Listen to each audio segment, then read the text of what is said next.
اعوذ باللہ من الشیطان الرجیم بسم اللہ الرحمن الرحیم الحمد للہ رب العالمین الرحمن الرحیم والصلاة والسلام علی سید الانبیاء والمرسلین امام المتقین خاتم النبیین سیدنا و مولانا محمد وعلی آلہ واصحابہ اجمعین۔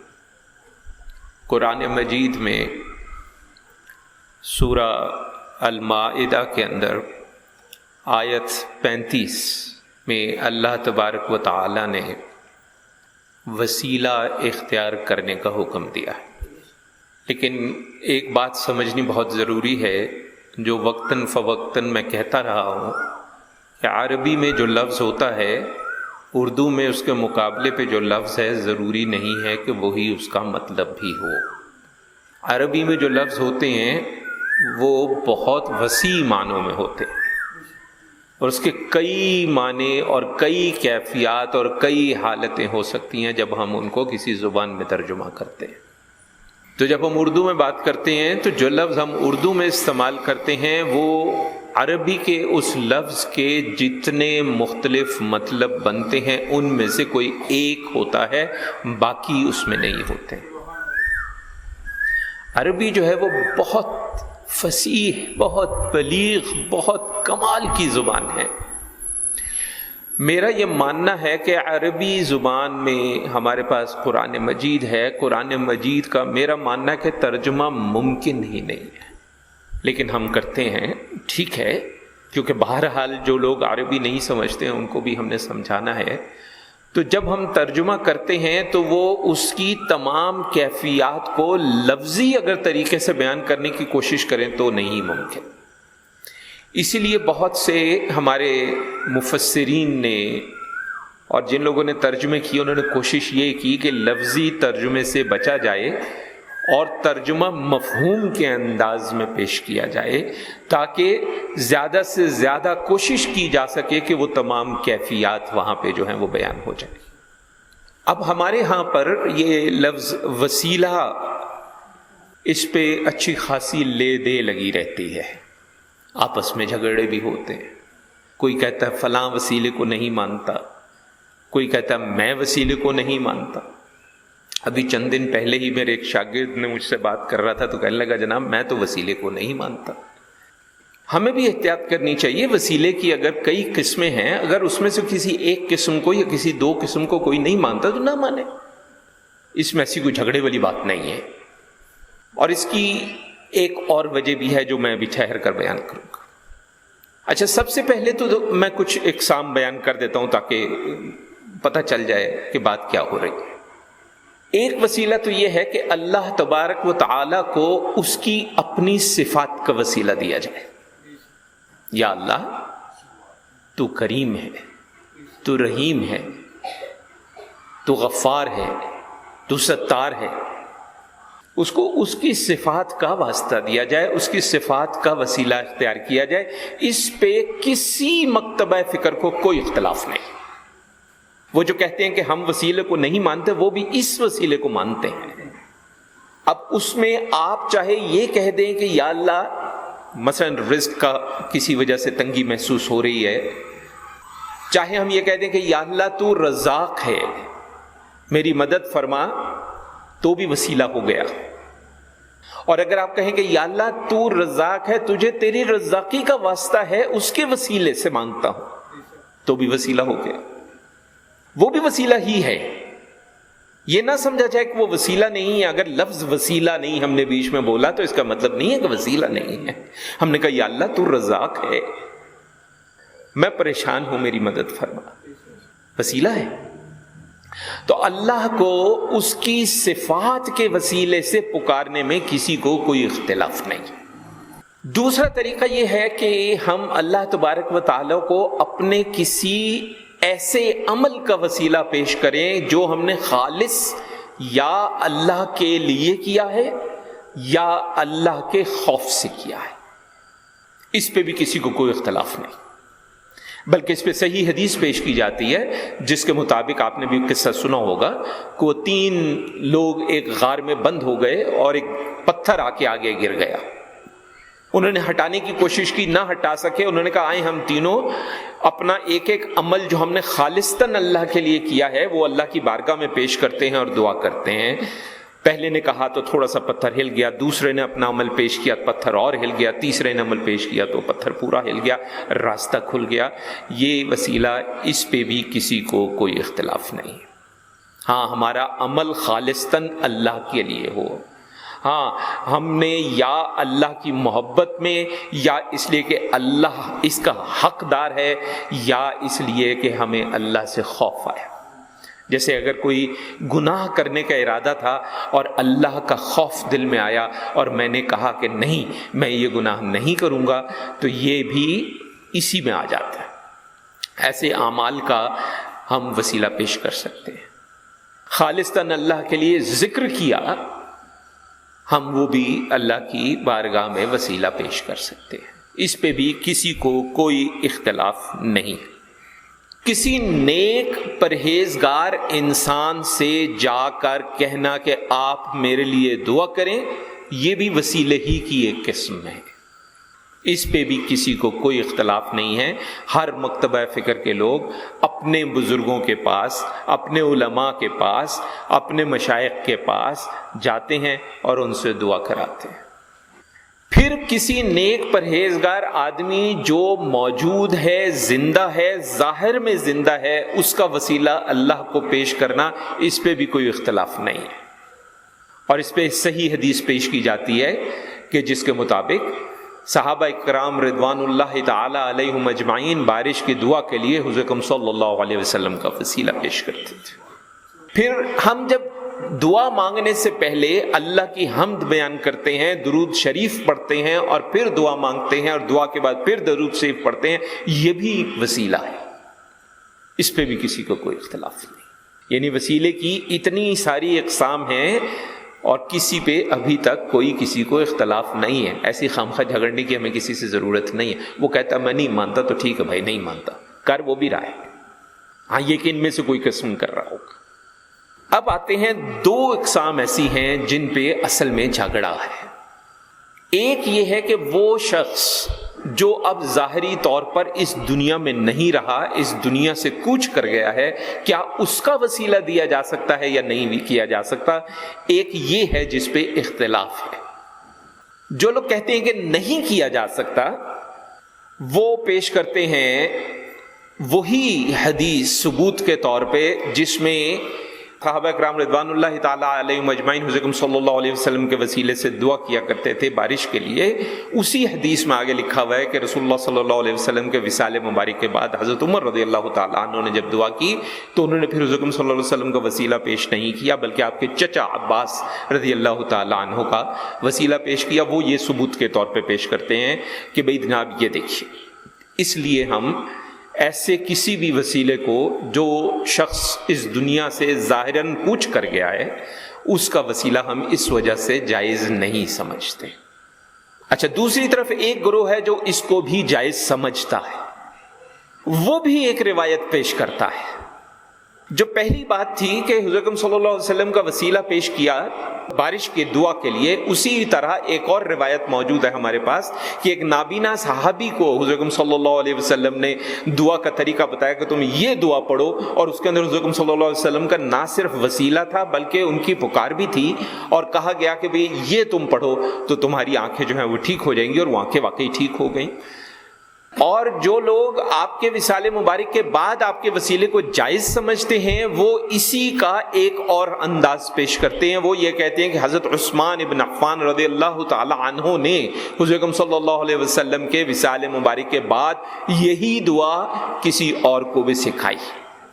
تو وہ کہتے ہیں کہ اگر عثمان رضی اللہ عنہ جیسا جلیل القدر صحابی جو ہے وہ کسی دوسرے کو حضور اکرم صلی اللہ علیہ وسلم کے وصال مبارک کے بعد یہ دعا دے سکتا ہے کہ بے تم یہ دعا پڑھو، تو پھر یہ کیسے ہو سکتا ہے کہ وصال مبارک کے بعد وسیلہ نہ دیا جا سکے؟ اب بحث جو چلتی ہے وہ چلتی ہے کہ یہ روایت جناب صحیح ہے، یہ ضعیف ہے، اس میں یہ مسئلہ ہے، اس میں وہ مسئلہ ہے۔ یہ بحثیں پچھلے 1500 سال سے چلی آ رہی ہیں، آج بھی چل رہی ہیں اور یہ چلتی رہیں گی۔ اب اس میں جو نقطہ ہے وہ میں تھوڑا ٹھہر کر بیان کرتا ہوں. اس کے بعد ایک اور قسم ہے وسیلے کی جس پہ بہت شدت کے ساتھ اختلاف ہے، اور وہ ہے ندا. مثلا لوگ حضرت علی رضی اللہ تعالیٰ عنہ کی ندا کے ساتھ دعا کرتے ہیں، یا رسول اللہ صلی اللہ علیہ وسلم کی ندا کے ساتھ دعا کرتے ہیں، یا کا لفظ استعمال کر کے. اس پہ سب سے زیادہ اختلاف جو ہے وہ اس قسم کے وسیلے پہ. اب یہ بھی ذہن میں رکھیے کہ یہ جو قسم ہے یہ بھی وسیلے میں آتی ہے، یہ براہ راست پکار نہیں ہے.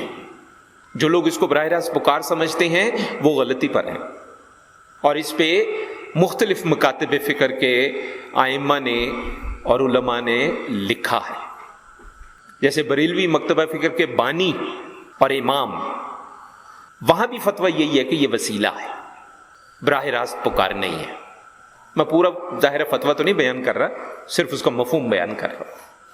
اچھا، اب اس پہ جو اختلاف آتا ہے وہ جو لوگ تھوڑا سا نرم رویہ رکھتے ہیں وہ اس پہ یہ اختلاف کرتے ہیں کہ جناب بات یہ ہے کہ جو بندہ اس بات کی باریکی کو سمجھتا ہے اس کی حد تک تو چلو ہم مان لیتے ہیں لوگ، لیکن جو عوام ہے وہ اس بات کی باریکی کو نہیں سمجھتی ہے، وہ اس کو وسیلے کی بجائے براہ راست پکار کے طور پر اگر استعمال کرے گی تو گناہ کس کے سر جائے گا.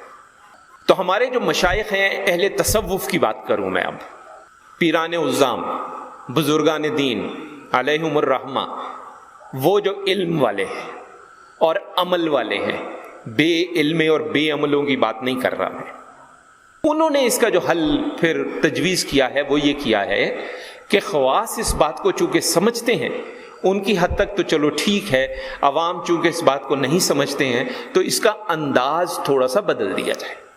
بجائے یہ کہنے کے کہ یا رسول اللہ صلی اللہ علیہ وسلم مدد، وہ کہتے ہیں کہ آپ کہیں یا اللہ مدد بحق کے یا رسول اللہ. واضح طور پہ پکار کس کی ہوئی؟ اللہ کی، اور ندا کا وسیلہ بھی آ گیا.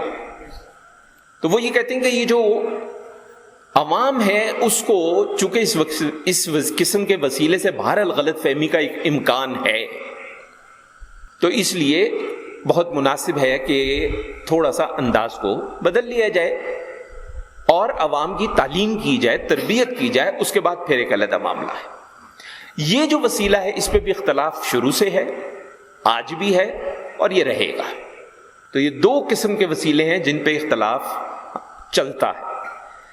لیکن جو اس سے پہلے میں نے قسمیں بیان کیا ان میں سے کسی پہ کوئی اختلاف نہیں ہے، اس لیے کسی کو یہ کہہ کے رد کرنا یہ وسیلے کو نہیں مانتا اور قرآن کی فلاں آیت کا منکر ہے، یہ تھوڑی سی زیادتی ہو جاتی ہے.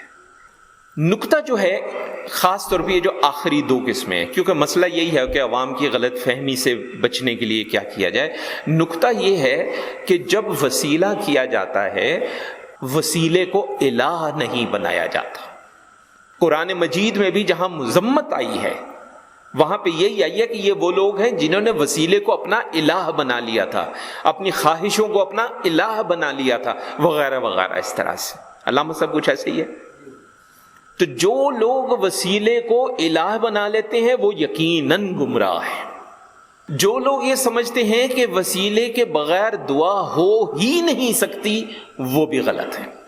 عوام میں غلط فہمی جب پھیلتی ہے وہ اسی طرح پھیلتی ہے کہ وہ مثلا جائز وسیلے جن میں کوئی اختلاف نہیں ہے اس میں ہے کہ جی کسی بزرگ سے دعا کرانا.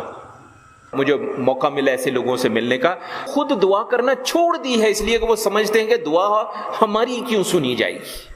وہ جو ہیں ہمارے بزرگ، یہ علامہ صاحب ہیں، یہ مولانا صاحب ہیں، یہ نیک ہیں، یہ پرہیزگار ہیں، ان سے دعا کرائیں، ان کی اللہ سنے گا. یہ نیک بندے ہیں، میری کیوں سنے گا؟ یہ گمراہی ہے. خود بھی مانگو، اپنے بچوں سے کہو دعا مانگے، اپنے ماں باپ سے کہیں دعا مانگے. ماں باپ سے بڑا پیر کون ہوتا ہے؟ سوچیں اس بات کو. دعا کا کہنا میں کہتا ہوں ہر ایک کو کہیں. دوست آپس میں ملے، گپ شپ ہوئی، تھوڑی دیر بعد سلام دعا ہوئی، اچھا میں چلتا ہوں، یار میرے لیے دعا کر. وہ بھی کہے کہ جناب آپ بھی میرے لیے دعا کر. دعا کرنا، دعا کے لیے کہنا، اس کو اپنی عادت بنائیں. اور ظاہر ہے نیک بندوں سے بھی دعا کرائیں، بالکل ٹھیک ہے. اللہ کو اس کی صفات کے واسطے سے بھی دعا کریں، بالکل ٹھیک ہے. خلوص کے ساتھ ذکر کریں اور پھر اللہ کی بارگاہ میں پیش کر کے دعا کریں، بالکل ٹھیک ہے۔ اگر آپ آخری دو قسم کے وسیلوں کو مانتے ہیں تو بھی الہ بنائے بغیر اس کا اصل مفہوم سمجھتے ہوئے اس کو استعمال کریں۔ اہل تصوف میں، پیران عظام میں ایک اور چیز بھی آتی ہے، اور یہ بھی پھر میں علم والوں کی بات کر رہا ہوں۔ وسیلے کو اختیار کرنے سے کسی نے منع نہیں کیا، اختلاف وہی ہے کہ یہ والا وسیلہ کر سکتے ہیں یا نہیں کر سکتے، لیکن ویسے وسیلے کو اختیار کرنے سے کسی نے منع نہیں کیا۔ لیکن اہل تصوف یہ کہتے ہیں کہ مقام وسیلہ چھوٹا مقام ہے۔ اب یہ شاید کچھ عجیب لگی ہو بات آپ کو کہ پیران عظام اور بزرگان دین علیہم الرحمہ یہ کہتے ہیں کہ مقام وسیلہ چھوٹا مقام ہے۔ قرآن نے کہا غلط نہیں ہے، لیکن قرآن نے پھر درجات بھی تو دیے نا، مسلمین، مؤمنین، محسنین۔ حدیث نے بھی بتایا مسلمین، مؤمنین، محسنین۔ اللہ اور اللہ کا رسول صلی اللہ علیہ وسلم ہم سے یہ چاہتے ہیں کہ ہم مسلمین کے درجے سے اٹھیں، مؤمنین کے درجے میں داخل ہوں، مؤمنین کے درجے سے محنت کر کے اٹھیں، محسنین کے درجے میں داخل ہوں۔ اور محسنین کے درجے کی تعریف رسول اللہ صلی اللہ علیہ وسلم کی زبان مبارک سے کیا ملی کہ نماز ایسے پڑھ کہ تو رب کو دیکھ رہا ہے، اور اگر یہ نہیں تو کم از کم یہ کہ رب تجھے دیکھ رہا ہے۔ مجھے ایک بات بتائیں، جس کا یہ عقیدہ پختہ ہو جائے وہ کبھی وسیلہ کرے گا؟ آپ خود سوچیں، اگر آپ کا ایمان اس محسنین کے درجے پہ پکا ہو جائے اور آپ کوئی کام کرنے لگیں، آپ کو لگے میرا رب مجھے دیکھ رہا ہے، آپ کبھی وسیلہ کریں گے؟ پھر تو وہ جو قرآن نے کہہ دیا کہ تمہاری شاہ رگ سے زیادہ نزدیک ہوں، آپ کو اس پہ ایمان کامل ہوگا، تو جو میری شاہ رگ سے زیادہ قریب ہے پھر آپ اس سے وسیلہ نہیں کریں گے، کبھی کبھی کر بھی لیا کریں گے، لیکن عام طور پر نہیں کریں گے۔ اب اگر آپ کہیں گے جی کس نے کہا ہے؟ جی پیر مہر علی شاہ رحمۃ اللہ علیہ نے کہا ہے، ان کے ملفوظات اٹھا کے دیکھ لیں، الفاظ لکھ کے لایا ہوں۔ انہوں نے الفاظ استعمال کیے، جس نے وسیلے کو مقصود سمجھ رکھا ہے۔ ہم بھی وسیلے کو رد تو نہیں کر رہے، غلط تو نہیں کر رہے، ہم کہہ رہے ہیں وسیلے کو الہ نہیں بنانا، وسیلے کو مقصود نہیں بنانا۔ الفاظ ہیں وہ ایسے ہی ہے جیسے بادشاہ کے جمال سے بے بہرا ہے۔ دنیاوی مثال لکھ دیتا ہوں، آپ افسر ہیں، یہ آپ کے اسسٹنٹ ہیں، مجھے آپ سے ملنا ہے، میں بار بار ان کے پاس جاتا ہوں، ان کی منت ترلا کرتا ہوں، ان کو خوش کرنے کی کوشش کرتا ہوں کہ یہ میری ملاقات آپ سے کروا دیں۔ دنیاوی مثال ہے نا، میں ساری عمر یہی کرتا رہتا ہوں، میں کبھی یہ کوشش نہیں کرتا کہ میں آپ سے براہ راست تعلق اپنا قائم کر لوں کہ مجھے ان کی ضرورت نہ رہے۔ مسئلہ سمجھ آ گیا آپ؟ محسنین کا درجہ جو ہے وہ اللہ کے ساتھ ٹانکا جڑ جانے کا وہ ہے معاملہ، وہاں پہ آ کے پھر آپ یہ وسیلہ اور ان چیزوں سے باہر نکل جاتے ہیں۔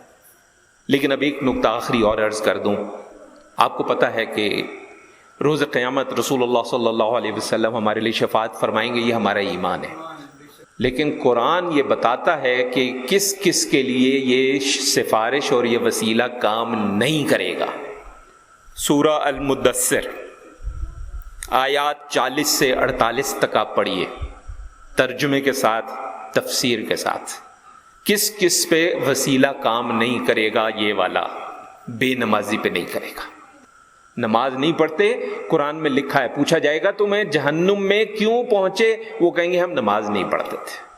قرآن نے کہا ہے، اللہ نے کہا ہے۔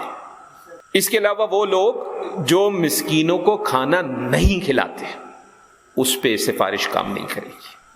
جو لوگ بحث مباحثوں میں پڑھتے ہیں، جو چیز قرآن نے واضح کر دی اور جو چیز احادیث مبارکہ نے واضح کر دی، ان پہ بحث مباحثے جو بندہ کرتا ہے اس پہ سفارش کام نہیں آئے گی۔ اور جو شخص روز قیامت جزا سزا کو نہیں مانتا، اس پہ بھی سفارش کام نہیں آئے گی۔ یہ تو ہے وہ سفارش جو وہاں کی ہے۔ ایک ہمارے تجربے میں بھی بات آئی ہے، ان لوگوں پہ عام طور پہ دنیا پہ بھی وسیلہ کام نہیں آتا، بے نمازی ساری عمر ادھر ادھر سے وظیفے ہی پکڑتا رہتا ہے اور دعائیں ہی کراتا رہتا ہے، 6 گھنٹے کی پہاڑوں کے اندر چڑھائیوں کے اوپر پیدل چلے جاتے ہیں فلانے بابے سے ملنے کے لیے، نماز نہیں پڑھنی، باندھا ہونا تو گوج نہیں۔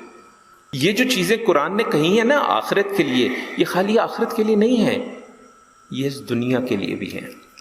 باقی ان میں سے کسی کا کام اگر ہو جاتا ہے تو اس کے پیچھے کوئی اللہ کی مصلحت ہے۔ دیکھیں، ایک اصول ہوتا ہے اور ایک استثناء ہوتا ہے، کہ اصول یہی ہے لیکن اس کے اندر کوئی 1 یا 2 یا 3 یا 4 جیسے معجزات ہو جاتے ہیں۔ لیکن ہمارا مسئلہ یہ ہے، ہم میں سے ہر آدمی وہ معجزے کے چکر میں ہے، باقی کسی چکر میں نہیں ہے، ساری عمر گزار دیتے ہیں گمراہی کے اندر اس ایک معجزے کی تلاش کے۔ تو یہ دوستوں کو اندازہ ہو جائے کہ وسیلہ صرف وہی نہیں ہوتا جس کو آپ کہتے ہیں وسیلہ، اور جس کی وجہ سے ہمارے یہاں اتنے جھگڑے چل رہے ہیں۔ وسیلے کی بہت سی اقسام ہیں، اس کے علاوہ بھی کئی اقسام کچھ علماء نے بیان کی ہیں۔ اگر کوئی کسی قسم کا وسیلہ مانتا ہے اور کسی دوسری قسم کا وسیلہ نہیں مانتا تو ٹھیک، قرآن کو سمجھنے کی کوشش کریں۔ میں تو علامہ صاحب سے بھی درخواست کروں گا کہ جمعہ کے بیانات کے اندر اگر وقتاً فوقتاً درس قرآن کو شامل کر لیا جائے انشاءاللہ، کیونکہ قرآن بنیاد ہے ہماری، قرآن وہ رسی ہے جس کو اللہ نے تھامنے کا حکم دیا ہے، قرآن وہ واحد چیز ہے جو ہر مکتب فکر، ہر گروہ، ہر جماعت، ہر فرقے کے اندر ایک ہے۔ اس ایک کو ذرا پہلے سمجھ لیں، اس کے اندر سے بہت کچھ نکلے گا، اتنا کچھ نکلے گا کہ انشاءاللہ آپ کا جسم بھی اور آپ کی روح بھی مطمئن ہو جائے گی۔